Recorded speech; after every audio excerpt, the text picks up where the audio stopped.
اعوذ باللہ من الشیطان الرجیم، بسم اللہ الرحمن الرحیم۔ شروع کرتے ہیں اللہ تبارک و تعالیٰ کے نام سے جو دلوں کے بھید خوب جانتا ہے۔ اعمال شفا، شب برات کا خصوصی عمل۔ پہلے 2 رکعت نفل برائے حاجت، پھر 2 رکعت نفل برائے قبولیت، پھر 2 نفل برائے توبہ، یا ساری نیتیں ایک ہی بار اکٹھی 2 رکعت نفل میں کر لیں۔ پھر درود شریف، درود ابراہیم یا کوئی اور جو یاد ہو 21، 11 یا 41 بار پڑھیں۔ سورہ یاسین 21، 11 یا 41 بار پڑھیں۔ آیت الکرسی 41، 21، 11 بار پڑھیں۔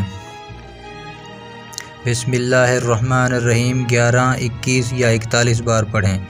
استغفر اللہ 21، 11 یا 41 بار پڑھیں، اور جتنی دیر اس عمل پر لگ جائیں اتنی ہی دیر پھر اللہ سے دعا مانگیں۔ عمل مختصر کرنے کی کوشش نہ ہو، عمل کو خوبصورت بنا کر پیش کریں۔ گھر کا ہر فرد عمل کر لے، ساری امت کے لیے مانگیں دعا، مسلم اور غیر مسلم کے لیے بھی۔ امید کرتے ہیں آپ کو ویڈیو اچھی لگی ہوگی۔ خدا حافظ دوستو۔